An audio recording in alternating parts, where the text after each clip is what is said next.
আমন্ত্রণ সবাইকে road two democracy অনুষ্ঠানে, সঙ্গে আছে ডক্টর তৌহিদুল হক। দর্শক, অনুষ্ঠানটি শুক্র থেকে রবি এই 3 দিন এই সময় RTVতে নিয়মিত সম্প্রচার হয়, দেখার আমন্ত্রণ রইল। দর্শক, অনিলিবেন আলোচিত সমালোচিত তত্ত্বাবধায়ক সরকার এবং পরবর্তীতে ক্ষমতাসীন আওয়ামী লীগ সরকারের আমলে সাবেক প্রধানমন্ত্রী বেগম খালেদা জিয়ার বিরুদ্ধে 37টি মামলা দেওয়া হয়েছিল। এর মধ্যে 2007 এবং 8 সালে ফখরুদ্দিনের নেতৃত্বাধীন তত্ত্বাবধায়ক সরকারের আমলে 13টি এবং বাকিগুলো হাসিনা সরকারের আমলে। মামলাগুলোর মধ্যে 5টি দুর্নীতির, 4টি মানহানির এবং 1টি রাষ্ট্রদ্রোহ মামলা। বাকি মামলাগুলো ছিল হত্যা, অগ্নিসংযোগ এবং নাশকতার অভিযোগে। বিশ্লেষকদের অনেকে বলছেন 111 সরকারের -2 ফর্মুলা এবং শেখ হাসিনার আমলে -1 ফর্মুলা বাস্তবায়নে বেগম খালেদা জিয়াকে ভিত্তিহীন মামলায় শাস্তি দিয়ে দীর্ঘদিন কারাগারে রাখা হয়েছিল। গত 5 আগস্ট শেখ হাসিনা সরকারের পতনের পর বিএনপির চেয়ারপারসন বেগম খালেদা জিয়ার বিরুদ্ধে থাকা জিয়া অরফানেজ ট্রাস্ট এবং জিয়া চ্যারিটেবল ট্রাস্ট দুর্নীতি মামলা সহ নাশকতা ও মানহানির প্রায় বেশিরভাগ মামলা থেকে খালাস পেয়েছেন। এরপরে মুখ খুলেছেন খালেদা জিয়ার বিরুদ্ধে মিথ্যা সাক্ষ্য দেয়া বেশ কয়েকজন। তারা জানাচ্ছেন কেন এবং কিভাবে মিথ্যা সাক্ষ্য দিতে বারবার চাপ দেওয়া হয়েছিল তাদের উপর। আমাদের আজকের আলোচনায় এমনই একজন উপস্থিত আছেন। তিনি হলেন বাংলাদেশ টেলিভিশনের সাবেক সিনিয়র ক্যামেরাম্যান এবং বেগম খালেদা জিয়ার বিরুদ্ধে মিথ্যা সাক্ষ্যদানকারী আনোয়ার ইসলাম, এবং এছাড়া আরও উপস্থিত আছেন সিনিয়র সাংবাদিক MA আজিজ। আপনাদের দুইজনকেই অনুষ্ঠানে স্বাগত জানাচ্ছি। দর্শক, আপনিও চাইলে আলোচনায় অংশ নিতে পারেন। স্ক্রিনে দেখানো নাম্বারে ফোন করে সম্মানিত আলোচকদের কাছে প্রশ্ন রাখতে পারেন, কিংবা আজকের যে আলোচ্য বিষয় সেই বিষয়ের উপরে আপনাদের যে ভাবনা কিংবা আপনারা যা দেখেছেন, যা জানেন, সেটিও আমাদেরকে জানাতে পারেন। যাচ্ছি আলোচনায়।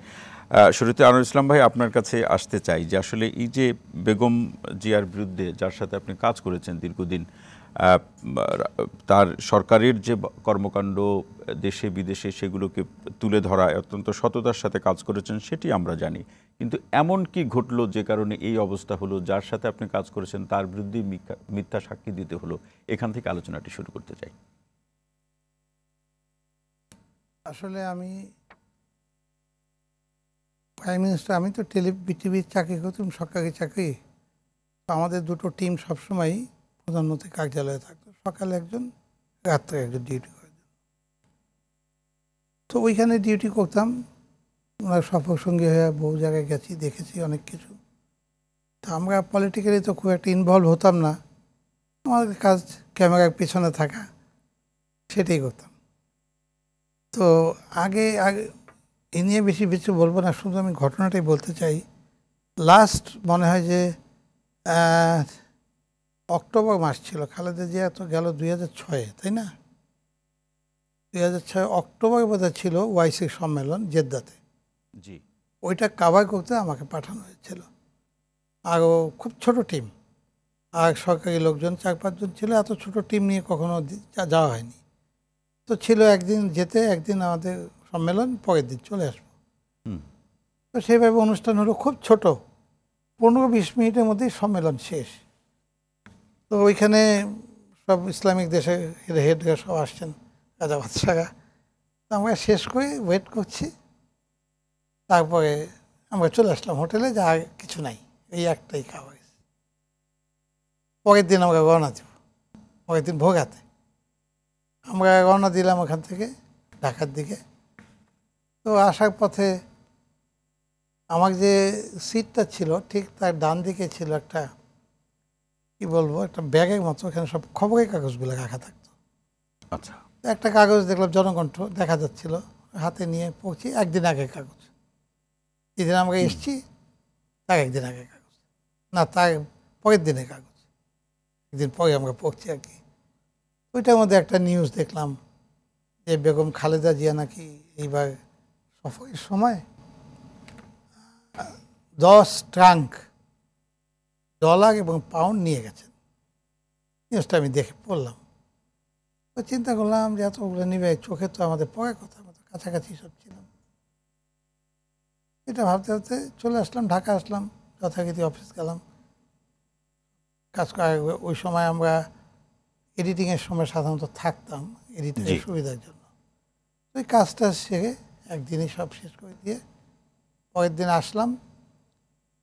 এরপরে আমার কাছ থেকে প্রথমেই আমাদের প্রত্যেকের নামে একটা করে ক্যামেরা ইস্যু করেছিল। আমার ক্যামেরাটা বলা হলো যে ক্যামেরাটা জমা দিয়ে দেন, রাখতে হবে না।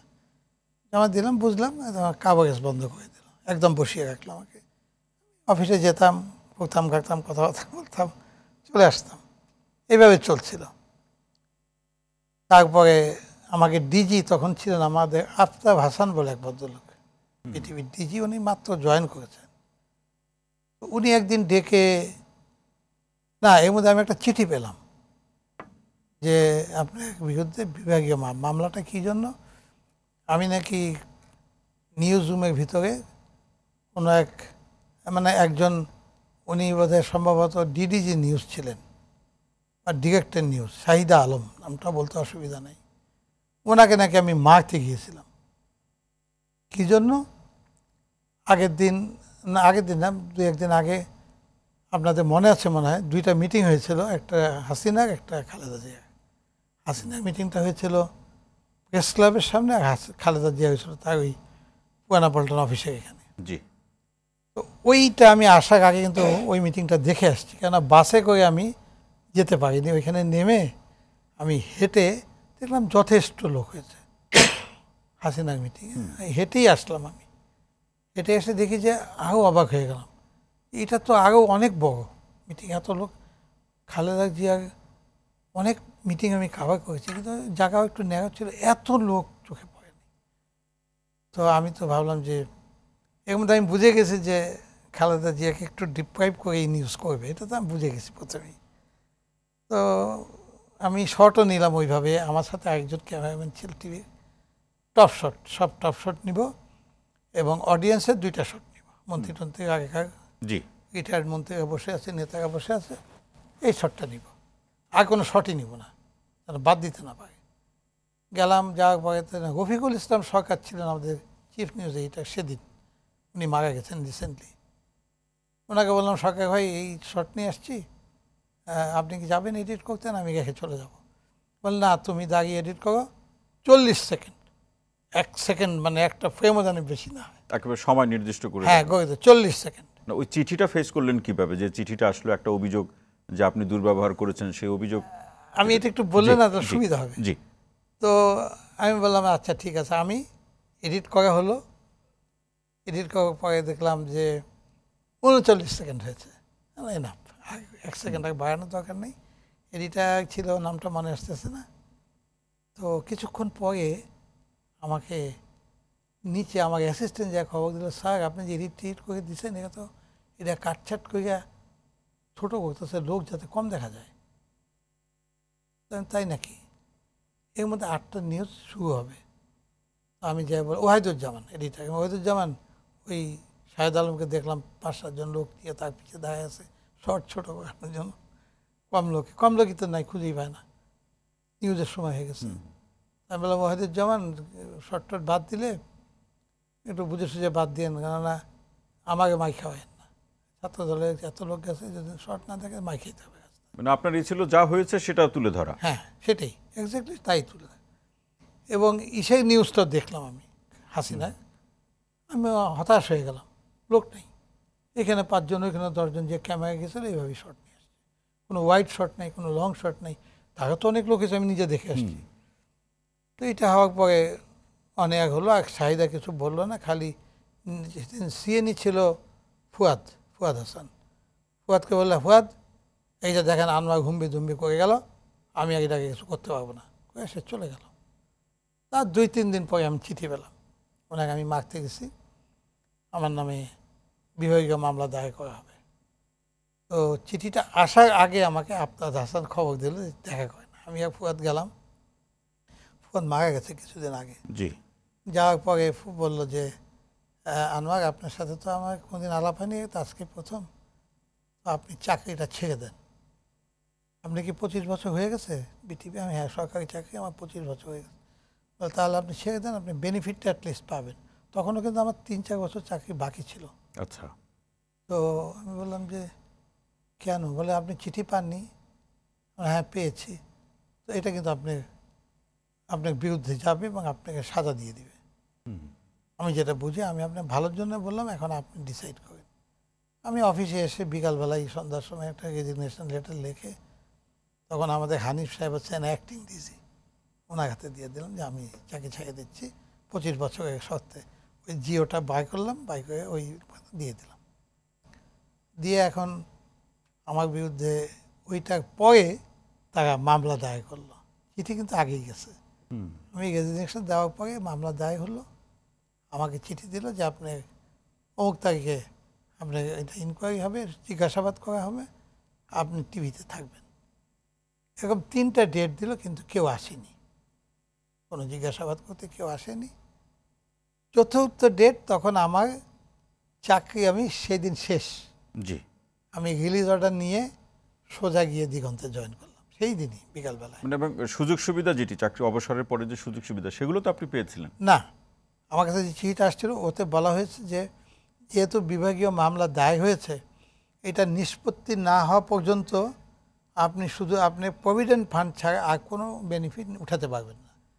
এটা পারবেন তখন যদি ডিসিশন যা হয় তার উপরে নির্ভর। মানে মামলা যদি আপনি নির্দোষ প্রমাণিত হন তখন নির্ধারণ সুযোগ সুবিধা। এটা এই কথাটাই লেখা ছিল যে যা ডিসিশন হয় সেটার উপর ভিত্তি করে আপনার সুযোগ সুবিধা দেওয়া বা না দেওয়া হবে। আর একটা চিঠি আসলো সাথে, সচিবের সই করা 2টা চিঠি। কি আনোয়ার ছিলেন যেন সচিব, উনি লিখেছেন যে আপনাকে শুনানির জন্য, আমি ব্যক্তিগতভাবে শুনানির জন্য। উনি কিন্তু জেনে গেছেন যে আমাকে ডাকা হয়েছিল, আমাকে কিছু জিজ্ঞাসা করেনি। জি, তো উনি দিলেন যে আপনি আসেন, এসে আমি দেখা করবো, আপনি দেখা করেন, আমার সাথে দেখা করলাম।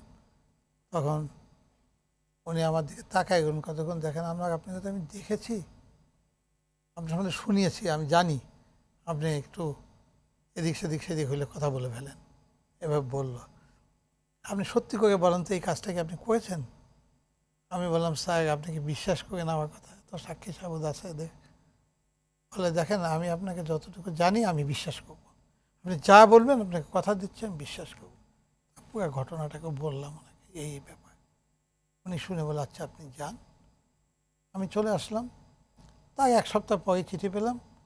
চিঠিটা এই ধরনের ছিল যে আপনার বিরুদ্ধে যে অভিযোগ, ধারাগুলো দেওয়া, এই অভিযোগ আমি ব্যক্তিগতভাবে তদন্ত করেছি, আপনি ব্যক্তিগতভাবে শুনানিতে আপনাকে ডেকেছি, আপনার সব কথা শুনেছি এবং তদন্ত করেছি। তদন্ত করে দেখলাম যে উদ্দেশ্য প্রণোদিত হয়ে আপনাকে এই মামলাতে অভিযুক্ত করা হয়েছে।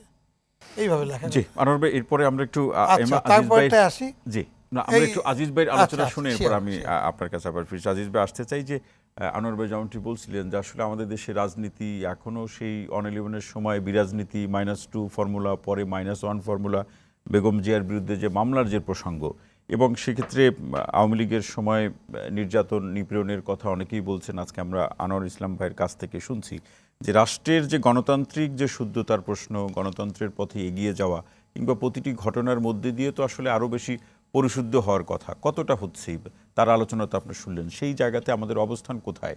ধন্যবাদ আপনাকে। আনোয়ার ভাই যখন বলছেন তখন বিটিভি মানুষ দেখতো, তখনও প্রাইভেট চ্যানেল ওইভাবে হয়নি, হয়েছে চ্যানেল আই। হ্যাঁ, তো বিটিভি খুবই দর্শক প্রিয় ছিল এবং আনোয়ার ভাই তো বেশ সবাই জানতো, চিনতো, খুব ক্রেডিবল সাংবাদিক ছিল। যাই হোক, আপনি যেটা বলছেন, ধরেন বেগম খালেদা জিয়ার বিরুদ্ধে 37টি মামলা ছিল এবং 1-11-এর সময় হয়েছিল 13টি, আর শেখ হাসিনার বিরুদ্ধে ছিল 15টি। এবং একটি মামলায় আপনার কানাডার ওই মামলাটা কি, আপনার একটা মামলায় শেখ হাসিনা এবং খালেদা জিয়া দুজনই ছিল, সেই মামলাও সহ আপনার 9টা মামলা হাইকোর্টে কোয়াশ হয়ে গেছে, আর 6টা মামলা নির্বাহী আদেশে প্রত্যাহার করা হয়েছে। কিন্তু বেগম খালেদা জিয়ার একটি মামলাও কিন্তু প্রত্যাহার হয়নি, তাকে সবগুলো মামলা, এবং এই মামলার ভিতরে একটি মামলায় তার জেল হয়ে গেছিল, 2টি মামলাই বলা যায় জেল হচ্ছিল, কিন্তু একটি ট্রায়ালে ছিল। কিন্তু একটি মামলা আপনার জিয়া চ্যারিটেবল ট্রাস্টের মামলায় জেল হয়েছিল ওনার লোয়ার কোর্টে 5 বছর। এটা আপিল করার পরে এই মামলার বেড়ে 10 বছর হয়, আর পরের মামলাটা 7 বছর জেল হয় আর 10,000 টাকা জরিমানা ছিল। ওটা চলমান ছিল। মানে আমরা আনোয়ার ভাইয়ের কাছ থেকে শুনবো, তার আগে আজিজ ভাই আপনার কাছ থেকে শুনতে চাই যে মিথ্যা সাক্ষী দিতে বাধ্য করা, নির্যাতন করার যে প্রসঙ্গ, তাহলে আমাদের এই যে স্বচ্ছতা, আইনশৃঙ্খলা বাহিনী কিংবা বিচার বিভাগের যে স্বচ্ছতা নিয়ে তো সাধারণ মানুষের মধ্যে সেই প্রশ্নটা তো নানাভাবে ঘুরপাক খাবে। না, দেখেন, মিথ্যা সাক্ষ্য দেওয়াটা তখন একটা ফ্যাসিস্ট সরকার ছিল, তার নির্দেশেই সবকিছু হয়েছে। সাক্ষী দেওয়া তো খুব ছোট্ট জিনিস। গণতান্ত্রিক নামের দেশে যেখানে আয়নাঘর হয়, যেখানে গুম হয়, ওনাকে তো বাধ্য করা হয়েছে, পিটানো হয়েছে, নির্যাতন করা হয়েছে সাক্ষী দেওয়ার জন্য, কেসের অভিযোগকারী হওয়ার জন্য। অনেকে তো আয়নাঘরে চলে গেছে, ওনার তো আয়নাঘরে গিয়ে শেষ হয়ে যাওয়ার কথা ছিল। আমি সেদিক থেকে বলবো ওই সময়ের জন্য তিনি সৌভাগ্যবান, এখনো কথা বলতে পারতেছেন, এখনো টেলিভিশন পড়তে এসেছেন। কারণ বিএনপি দাবি করে তাদের 700 লোক মানুষ গুম হয়ে গেছে, এই গুমের হদিশ নাই। আমরা তো 4-5 জন লোককে আয়নাঘর থেকে ফেরত পাইছি, আর বাকিরা কোথায়? বাকিরা তো কেউ জবাব দিচ্ছে না। আপনি দেখেন, ডিজিডিএফআই অফিসের নিচে একটা আয়নাঘর পাওয়া গেছে। এ তো ডিজিডিএফআই তো সরাসরি প্রধানমন্ত্রীর অধীনে, হ্যাঁ, যদিও আর্মি পার্সন ডিজিডিএফআই চালায়, কিন্তু এটা কিন্তু সরাসরি একটা কনফিউশন আছে যে বোধহয় আর্মির না, এটা চলে হলো প্রধানমন্ত্রীর নির্দেশে, এনএসআইও চলে তাই। তো সুতরাং ডিজিডিএফআই যা কিছু করেছে সব কিছুই কিন্তু প্রধানমন্ত্রীর ইচ্ছা পূরণ করতে অথবা নির্দেশে।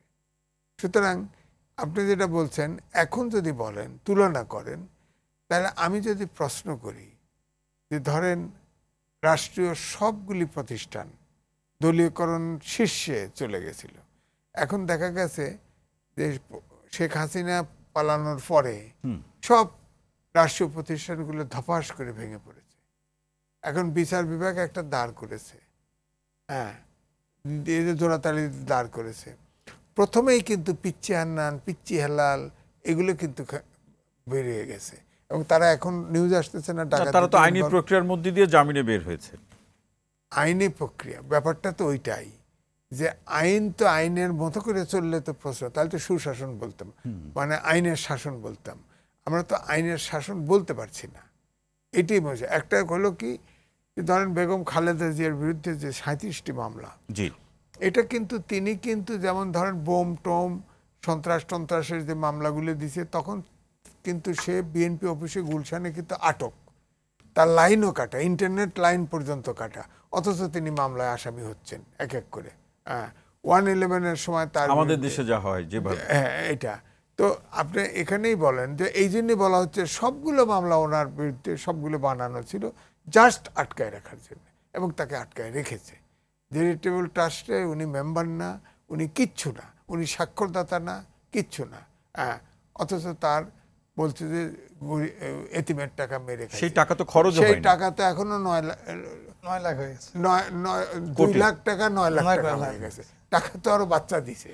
তো এই জন্য বলছি যে তখন আসলে আমাদের দেশে, গণতান্ত্রিক দেশে তো সরকারি দল বিরোধী দল একে অপরের পরিপূরক হবে, কিন্তু আমাদের দেশে সরকারে যে থাকে বিরোধী দল হচ্ছে শত্রু, এবং শত্রু হিসাবে আপনি খেয়াল করে দেখেন 3টি নির্বাচন কিভাবে হলো, এটা মোটেই বিশ্বের কাছে অ্যাকসেপ্টেবল না।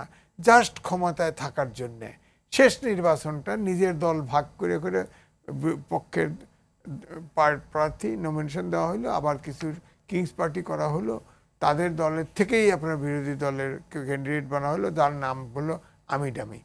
এটা তো নির্বাচন, আপনারাই বলছেন যে সাজানো গোছানো নির্বাচন, এটা তার তৈরি করা একটা ম্যানুফ্যাকচার। পৃথিবীর ভিতরে এই ধরনের নিজের দল থেকে বিরোধী দল বানায়া, স্বতন্ত্র প্রার্থী বানায়া, পৃথিবীতে এই নজির নাই, পৃথিবীতে এই নজির নাই। আজিজ ভাই, সেটা হয়েছে। আজিজ ভাই আরো আলোচনা শুনবো। আনোয়ার ইসলাম আপনার কাছে আসতে চান। আনোয়ার ভাই, যতটুকু আমরা শুনলাম যে এই কিভাবে বেগম জিয়ার বিরুদ্ধে মিথ্যা সাক্ষী দিতে আপনাকে বাধ্য করা হলো, তবে আলোচনাটিকে আমরা এই দ্বিতীয় পর্যায়ে এইভাবে একটু শুরু করতে চাই যে বেগম জিয়ার বিরুদ্ধে মিথ্যা সাক্ষী দেওয়ার যে প্রেক্ষাপট, এই মামলার যাত্রাটা শুরু হলো কবে? 2007 সালের প্রসঙ্গ আমরা জানি, গণমাধ্যমের সূত্র ধরে আপনার কাছ থেকে শুনতে চাই। আচ্ছা, আমি এটা বলছি যে মামলা কিন্তু আমাকে দিয়ে প্রেশার দিয়েছিল মামলা দেন, আলটিমেটলি মামলা কিন্তু দেইনি। অনেক অত্যাচারের পরেও কিন্তু আমাকে দিয়ে মামলা দেওয়াতে পারিনি আজ পর্যন্ত। তো যখন এটা হলো তখন তো এক্ষেত্রে আমাকে দুইজন চলে গেল, ওই যে এনবিআর এর লোকজন। আমাকে এখনো মনে আছে, বেঞ্চ কথা বলেছিলাম যে আগে আমরা 5-6 জন এক বেঞ্চে পড়তাম স্কুলে, ওরকম একটা বেঞ্চে আমাকে উপর করে শুয়ে পিঠে এবং কোমরে বেল্ট দিয়ে বেঁধে, বোধহয় হাবিলদার টাবিলদার কেউ হবে, মোটা লাঠি দিয়ে আমাকে প্রচণ্ড পিটিয়েছে। এইখান থেকে শুরু করে বারবার বলছে লোয়ার পোর্শনে মারবা, লোয়ার পোর্শনে মারবা, উপরে কিন্তু বাড়ি দিও না। যতটুকু পিটানো যায় একটা লোককে। পরে দেখলাম যে আমি কোনো সেন্স পাচ্ছি না, আমাকে মারছে কি মারছে না, ব্যথা হয়ে অনুভব করছি না। এইভাবে মেরে আমাকে চুল ধরে উঠিয়ে বসালো, বসানোর পরে বললো সই দে। আমাকে মেরেই তো দিলেন, তা সই দেবো? আমি আর সই দিব না। এই দস্তখত আমার কাছ থেকে কখনোই পাবেন না, যা মেরে পিটিয়ে মেরে ফেলবেন। এই ঘটনাটা হওয়ার পরে সেই দিন আমাকে ছেড়ে দিল। সেই দিন সিডক ছিল, রক্তবান, ঢাকায় একটু বৃষ্টি, আমি বাসায় অতি কষ্টে আসলাম। 2007 সাল। অতি কষ্টে আসলাম, আমার ওয়াইফ দেখেই তো বুঝতে, ছেলেকে আমার কিছু, ছেলে নাই বাইরে থাকে, ছোট ছেলেটা কিছু বোঝে নাই। আমি খালি বললাম যে কাউকে কিছু বলার দরকার নেই, আমাকে শাসাইয়ে দিচ্ছে, কাউকে বলা যাবে না, কাউকে বললে কিন্তু মেরে ফেলবো, ঘরের ভিতরে যায় তোকে মেরে ফেলবো, এইভাবে বলছে। তো ওই মেজরটার নাম ছিল মেজর মোস্তফা, আমার নামটা মনে আছে। মেজর মোস্তফা আমাকে বললো, ছেড়ে দিল আমাকে। ওই খালেদা জিয়া এবং হাসিনা 2 সাব জেল, ওইটার কাছে এসে আমি ভয় পেয়ে গেলাম, এখানে না গুলি করে দেয়, জেলখানে ঢুকছে। আমি বিশ্বাস করেন এই পারে এসে এই অবস্থায় আমি দৌড়ে ওই আসাদ গেটে পেট্রোল পাম্পটা, ওইটা ঢুকে বললাম ভাই আমাকে এক গ্লাস পানি খাওয়ান। আমার অবস্থা দেখে আমি মাঝে মাঝে যেতাম, ওই পরিচিত ছিল, পানি টানি দিল, খেলাম, খেয়ে ওইখান থেকে হেঁটে হেঁটে আমি বাসায় গেলাম সুবানবাগ মসজিদের কাছে। আমার ওয়াইফ তো দেখেই বলছে চিন্তার কিছু নেই, আমি ঠিক আছি, কিন্তু রক্ষা যে কোথাও ফাটে টাটে নেই, রক্ত হয় নেই, সব ফুলে গেছে। তো আমি চিন্তা করলাম কি ডাক্তারের কাছে যাব, কার কাছে যাব, সে আবার কি লাগাই দেয়, আমার মানুষের মধ্যে একটা অবিশ্বাস চলে আসছে। এনিওয়ে আমার হার্টের একজন স্পেশালিস্ট আছে ইউনিভার্সিটিতে, তাকে ফোনে বললাম যে আমার পায়ে কিছু ব্যথা পেয়েছি, আমি এখানে কী লাগাবো, ফেটে টেটে যায়নি। উনি 1-2টা মলম লাগাতে, ওই ব্যথা কমে যাবে, লাগান। আমার জিজ্ঞাসা, রানা ভাই কী হয়েছে আপনার? আমি না তেমন কিছু না, এই খেলাধুলা করতে গিয়ে একটু ব্যথা পেয়েছি, তাকে বলিনি। তো ওই অবস্থায় আমাকে 2 দিন পরে ব্রিগেডিয়ার মাসুদের নাম তো শুনেছিলেন, ওই টাস্ক ফোর্সে উনি ছিলেন মালিক। তো এইটা জেনে আমি আমার বড় ভাই বললাম তাকে যে তুমি দেখো, তুমি বিচারপতি হয়ে রিটায়ার করো। উনি তখন কিন্তু ইলেকশন কমিশনার, প্রথম ইলেকশন কিন্তু উনি ইলেকশন কমিশনার ছিল। আমি বললাম একটু দেখো না, কিছু করতে পারো নাকি। তো জাস্টিস হিসেবে ওনার যথেষ্ট ইনফ্লুয়েন্স ছিল, নাম করা ছিলেন উনি, এখনও সবাই তাকে জাস্টিস নাইমুদ্দিন বললেই চিনবে। তো উনি যাক, ওনার ইস্যুই হয়তো আমাকে ওই পাসপোর্ট আর ইটা ফেরত দিল। তাও আমি একা আনতে যাইনি, এক সাংবাদিককে বললাম যে আমাকে নিয়ে আসতে বলছে, মাসুদ সাহেবের পিএস। তো উনি বলে যে না যাবেন না, আমি আগে যাই। ও আবার ক্রাইম রিপোর্টার, ওদের সাথে খুব খাতে, গিয়ে আমাকে এসে খবরদার আপনি যাবেন না, গেলে তো কিছু করতে পারবে না, ওটা দিয়ে দিবে কিন্তু পিটাবে, আপনি যায়েন না। এইটা আবার আমি পিএসকে বললাম যে আমি তো ভয় পাচ্ছি যেতে একা। আমাকে এখনও মনে আছে, বললো যে আপনি কোথায় আসছেন? আমি বলি আমি চিফ জাস্টিসের বাসার সামনে দিয়ে ফুটপাথ দিয়ে হেঁটে শেরাটনের দিকে যাচ্ছি, এখানে তো রিক্সা টিক্সা কিছু নাই। তো বললো ওইখানে আপনি একটু ওয়েট করেন। আমি বললাম ঠিক আছে, খেয়াল করে দেখবেন চিফ জাস্টিসের বাসায় উল্টো দিকে একটা লোহার বেঞ্চ আছে, হেলান দেওয়া যায়, সেই ব্রিটিশ স্টাইলে, ওই বেঞ্চটা ছিল। আমি ভালো করে হাত দিয়ে মুছে টুছে, ময়লা টয়লা ছিল, বসলাম। এর মধ্যে আসলো এক ছেলে, তাকে আমি চিনি, সে যে এই কাজ করে এটা জানতাম না। তো ও বলে চলেন, ভয় কিছু নেই। গেলাম, ওনার রুমে ঢুকলাম, আমার দেখলো, দেখো এসছেন, সাথে কে আসছে? তা আমি একটু ত্যাগের মতোই বলছে যে মানে আপনি জিজ্ঞাসা করেন ওনাকে। ও পরিচয়টা পাই, আর লোকটা একটু হয়ে গেল। আমার খালি বললো যে এই কাজটার জন্য এত বড় জায়গায় আপনি যাবেন, ঠিক হয়নি যাওয়াটা। আপনি আমাকে পিটায় মাগে ফেলতেছেন, আমার বড় জায়গা ছোটো জায়গা কি? আমার পাসপোর্ট, ওই ইনকাম ট্যাক্সের ফাইল রেখে দিয়ে গবেষণা। লোক এসে পাসপোর্ট এবং ইনকাম ট্যাক্সের ফাইল দিল, আপনার কাছে, এরপরে কি হলো? এরপরে তো আমাকে মারলো, ওই অবস্থায় চলে আসলাম বাসায়। তারপরে উদ্ধার করা হলো একটু ইনফ্লুয়েন্স করে আমার বড় ভাইকে দিয়ে, জেনারেল মাসুদের সাথে পরিচয় ছিল, ওটা উদ্ধার করে আসলাম। আসার পরে কিন্তু চুপচাপ হয়ে গেল, কোনো কিছু নাই আর। তারপরে শেখ হাসিনা ক্ষমতায় আসলো।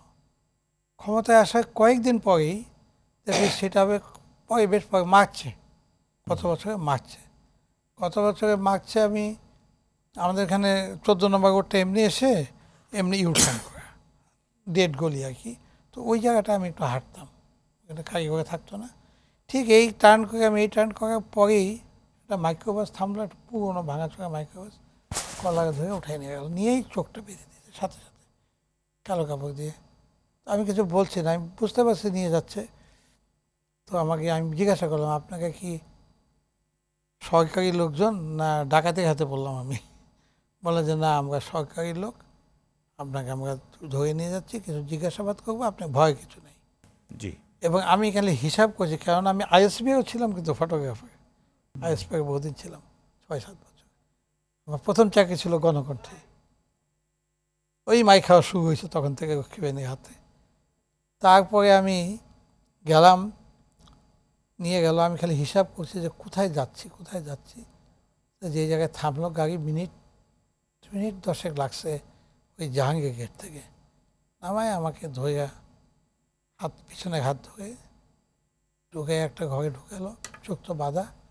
আমি ঘরে ঢুকে বুঝতে পারলাম এখানে বেশ 15-20 জন লোক, মানে আমি যেখানে পা রাখছি ওখানে মানুষ বসা।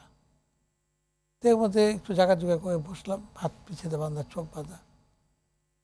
আমার একটা জিনিস মনে আছে, আমি নামার সময় সাথে আমাকে লোকটা দেখতো, সে নেভির কোনো সিপাহি টিপাহি হবে, নাবিক, বাংলাদেশ নেভিক, কারণ আমি ইউনিফর্মটা দেখে ফেলছিলাম সাদা।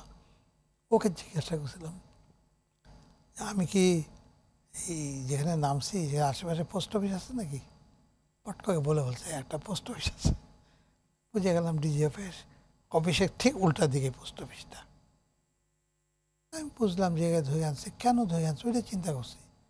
একদিন আমাকে একটা সারাদিন অভ্যুক্ত, সন্ধ্যায় খাইতে দিল সবাইকে, কিন্তু আমাকে দিল না।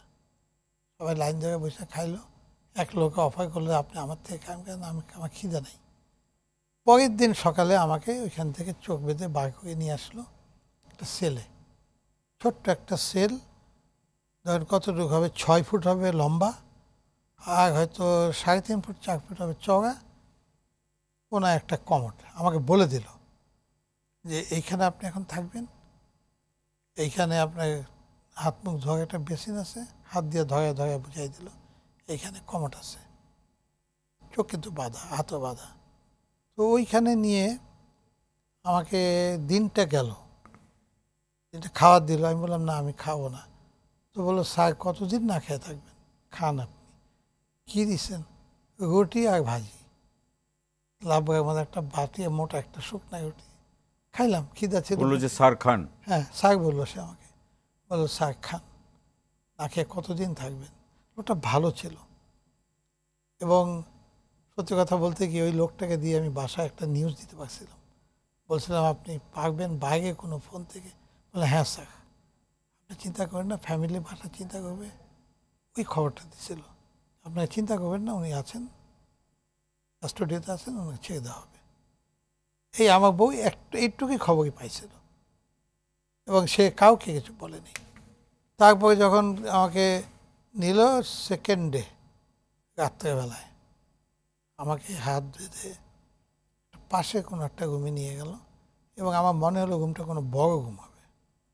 ওইখানে আমাকে প্রথমে পিটালো পিছন দিকে, ওই জায়গাগুলো দেখলে আপনি অবাক হয়ে যাবেন, আছে কতগুলা পিঠা ওই কথা। আমি যে পিটাইতেছে কেন, কেন মারছেন আমাকে?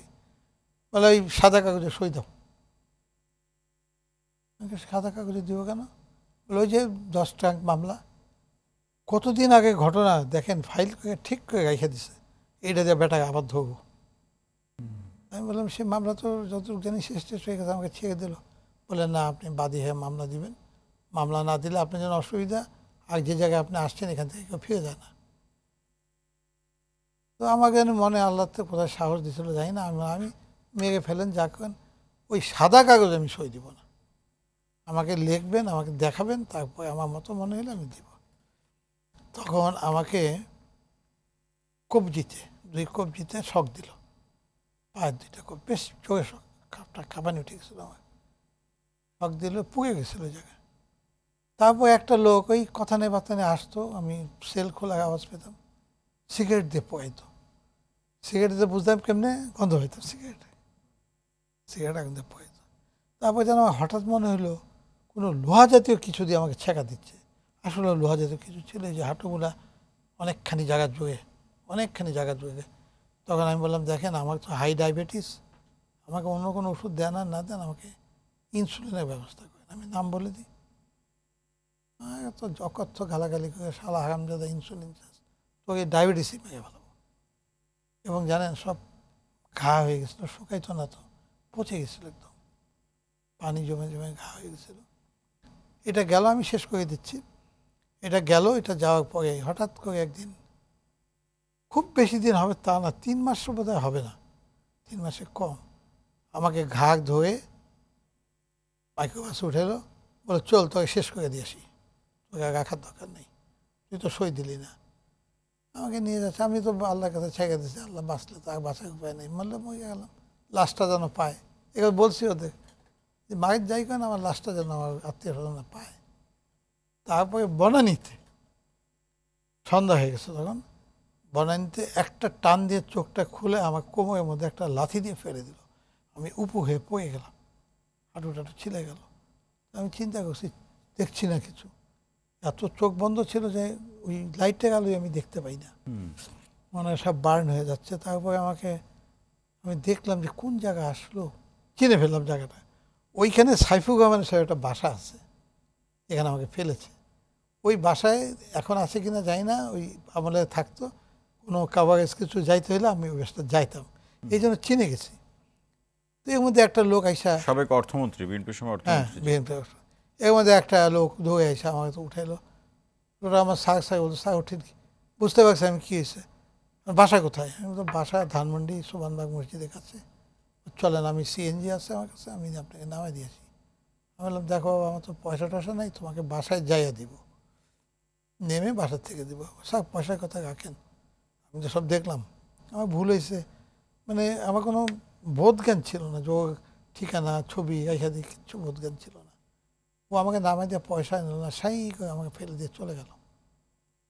তারপর তো বাসায় গেলাম, আমার ওয়াইফ দেখে বুঝলো, বললাম যে গরম পানি করো, বাথরুমে দাও, আমি গোসল টোসল করি। এই গোসল টোসল করে আইসা ছেলে বলতো, আব্বা কতদিন তো কোথায় ছিলাম, কেন এই বন্ধু বান্ধবদের সাথে বেড়াইতে গেছিলাম। তোদের বললো তো যাইতে দিবি না, বেড়াইতে গেছিলাম। এই তারপরের থেকে আমি অসুস্থ মানে প্যারালাইজড ছিলাম। বনানীতে যে আপনাকে তারা করে গেল, ফেলে গেল, ফেলে যাওয়ার আগে কিছু বলেছিল? কিচ্ছু না, একটা লাথি মারছিল কোমরে, খুব জোরে, মানে আমি দাঁড়াইতে পারিনি, না আমি পড়ে গেছি, খুব জোরে লাথি মারছিল। একটা কোনো কথা বলে নাই, কথা খুব কম বলতো, কথা বলতো ওই যে শকটক দিত যে 2-3টা লোক, এদের আমি আওয়াজটা হয়তো শুনলে চিনতে পারবো যে এদের শুনছি, আর অন্যগুলো ফুস ফাঁস করে কথা বলতো। এই 2-3 জন সাথে ছিল, কথা বলতো না।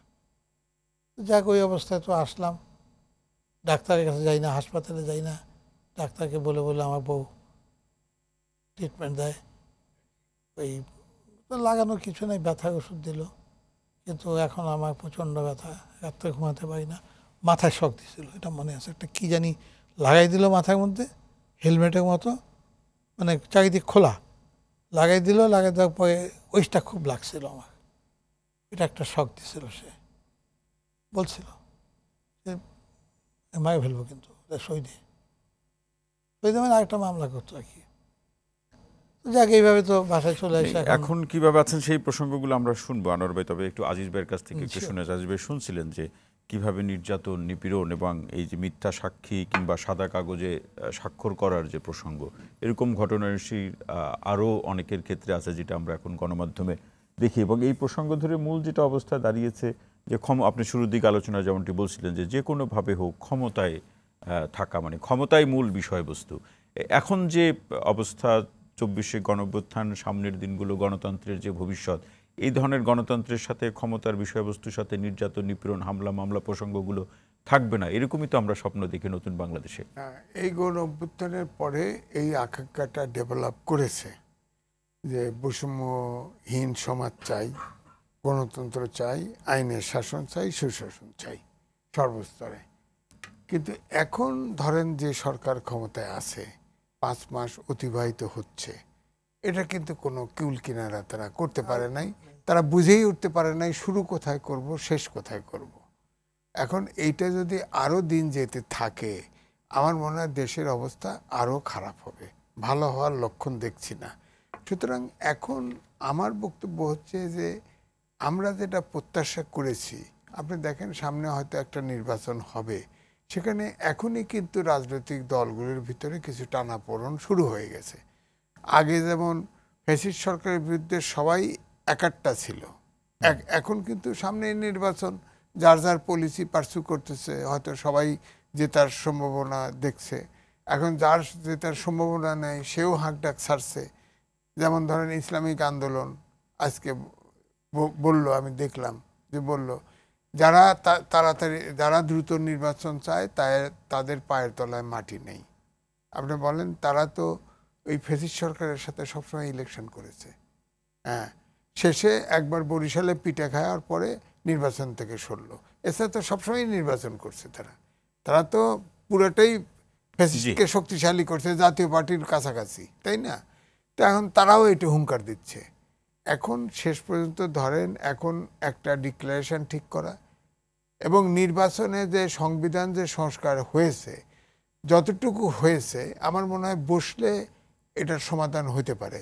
কারণ আপনার বিএনপির কিন্তু সর্বশেষ সব দলের সাথে আলোচনা করে 62 দফা প্রস্তাব দিয়েছে, এই সরকারের কাছেই জমা দিয়েছে। যদি সরকারও দ্রুত এই সংস্কারটা করতে চাইতো, আমার মনে হয় আগে করতে চায় নাই, কারণ সবসময় রাজনৈতিক দলগুলোকে এড়িয়ে চলছে। আমার কাছে মনে হয় এখনো সেটাই দেখছেন, এখনো কিছুটা তাই। শুরুটা যেভাবে হচ্ছে, এই রশি গোছাইতে পারবে কিনা সন্দেহ আছে। কারণ সংবিধানে কিছু শব্দ, ধরেন ওই যে 5টা যে মৌলিক ইয়ে ছিল, সেখানে তো জাতীয়তাবাদ আউট, 4টির ভিতরে 3টে ফেলে দিছে, একটা রাখছে, গণতন্ত্র শুধু রাখছে, আর 5টা বানানো হয়েছে। জাতীয়তাবাদ দিলে তো বিএনপি থাকে না। আবার বহুত আবার ধর্মনিরপেক্ষতা ছিল, সেখানে ধরেন বহুত্ববাদ বলা হয়েছে। হ্যাঁ, শব্দটা ভালো, তাতে কোনো সন্দেহ নেই, কিন্তু ইসলামিক দলগুলো কি ওটা আবার মানবে? এই সমস্যা তো আছে। তো আমার কথা হচ্ছে যে এখন এই সরকারটা যদি দেশ চালাইতে পারত, তাহলে হয়তো আরও সময় দিত, কিন্তু দেশটা তো চলছে না, দেশটা যে জায়গায় চলে যাচ্ছে। এখন নির্বাচন, এখন ভাগ্যে যা থাকে নির্বাচন করেই আপনার রাজনীতিবিদদের হাতে সবাই মিলে ভাগ্যের মেরামতটা সকলের জন্য করা যাবে না? সকলের জন্য করা যাবে না। দেখেন, ভ্যাটটা কার যে, ভ্যাটে 50% রেভিনিউ আসে, আর ট্যাক্স কিন্তু ব্যবসায়ীরা আপনারা বেনিফিট পায়। এই যে ভ্যাটটা করে সব বাড়ায় দিল, আপনি দেখেন ভ্যাট সব জায়গায় বাড়ায় দিছে না, এ তো গরিবরা মরবে। কারণ গরিব তার অজান্তেই কিন্তু ভ্যাট, প্রায় শতাধিক পণ্যে, হ্যাঁ শতাধিক পণ্যে দিছে। ধরেন একটা সিগারেট খায়, গরিব রিক্সাওয়ালা তো জানে না যে আমি ভ্যাট দিলাম, ওই রিক্সাতে কিন্তু ভ্যাট যায়, ভ্যাট কিন্তু ভাগি নাই।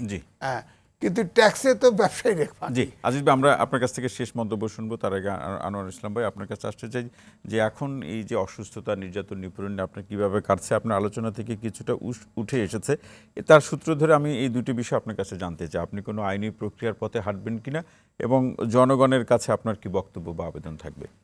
শুনেন, অ্যাকচুয়ালি আমার যে অবস্থা, আমি যে আইনি প্রক্রিয়া যাব, আমার সেই ক্ষমতা নেই, সবচেয়ে বড় কথা। এবং আমাকে প্রতি সপ্তাহে ওষুধ কিনতে যে পয়সাটা লাগে, বিভিন্ন আত্মীয় স্বজনরা কিছু দেয়, আমার ছেলে কিছু পারে, কারণ আমার তো কোনো ইনকাম নেই। হ্যাঁ, আমার ইনকাম নাই বলবো না, আমি গভর্নমেন্ট থেকে 20,000 টাকা, ওই যে পেনশনের ওই টাকাটা পাই। তো এখন মনের দিক থেকে একদমই ভেঙে গেছি। সেই যেই চোখ আমার ছিল সবাই জানে, পিএম অফিস আমাকে বলতে ম্যাড, আনোয়ারের সাথে কথা বলা যায় না। আমি উচিত কথা সব মুখে মুখে বলে দিতাম।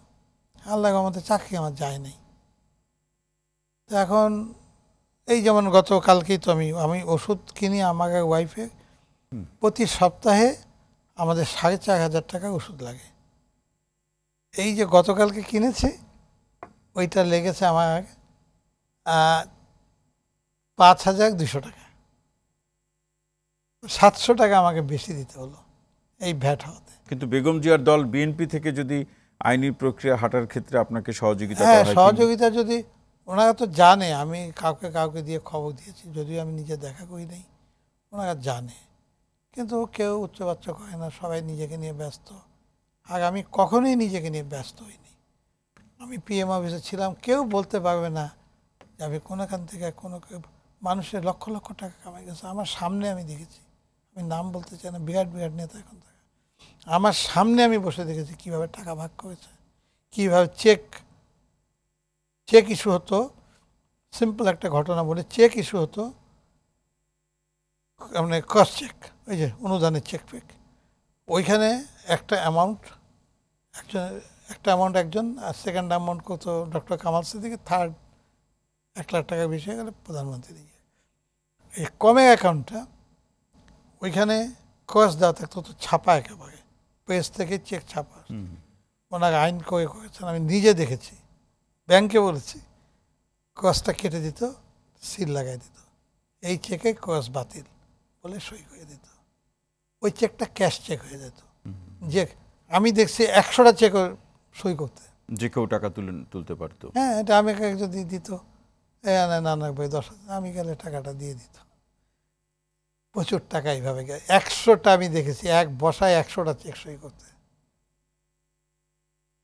তো যাই হোক, আমার সবার কাছে আবেদন, আমার যতটুকু করে, আমি প্রথম ঘটনাটা যে আমাকে মারধর করেছে, যে ম্যাডাম জিয়া আইসা ছাড়া পেয়ে ওই শফিক রহমানের বাসায় গেল, ওখানে আমি দেখা করেছিলাম। তো উনি বলেছেন যে আমি জানি।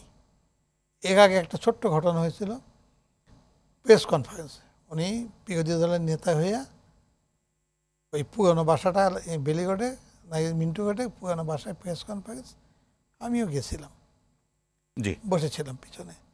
রেজাউল করিম লোটাস, এই নামটা শুনেছেন কিনা জানি না, এখন সানে আছে সে। ও কিন্তু খুব এই বিএনপি ছিল, এখন নাই। ও যখন মিটিং শেষ একটা কথা বলছিল, উঠে দাঁড়ায় বলল যে ম্যাডাম আমার একটা কথা আছে। ছাত্র দলের ছেলে, ম্যাডাম ছোটোবেলা থেকে দাঁড়িয়েছি। হ্যাঁ লোটাস, প্রেস কনফারেন্স তো শেষ, কী বলবা? বলে যে আপনাকে এখানে ও একটু কথাবার্তা খোলাখুলি বলে ফেলতো, আপনার এখানে যত লোক আছে দেখলাম তো, কয়েক বছর চাকরি করে, সব চোখ, প্রত্যেকে চুরি করে, কোনো না কোনোভাবে আপনাকে বেচা খায়, অন্যভাবে খায়, জিনিসপত্র এইটা সেটা করে খায়, ওই টেন্ডারবাজি করে খায়, সবাই চুরি করে, চোরের টাকা সব চুরি করছে, একটি মাত্র লোক চুরি করে নেই ম্যাডাম। আমার কাছে কান্না পাচ্ছে বলতে, এই লোকটা আনোয়ার ইসলাম একটা টাকাও নেয়নি। ও কালো কোট পরে আসছিল, একটা সাদা, 5-7 বছর আগে কালো কোটে এই জায়গাটা সাদা হয়ে গেছে। ও একটা স্যুট কেনার পয়সা নেই। তো খালি গর্ব লাগে কি, ম্যাডাম বলল যে আমি জানি। আর কি পাওয়া গেছে আমার বলেন, আমি আর তো কোনো পাওয়ার নাই। উনি খুবই করতেন, ব্যক্তিগতভাবে আমাকে চিনতেন, বলতেন, কথা বলার চেষ্টা করতেন।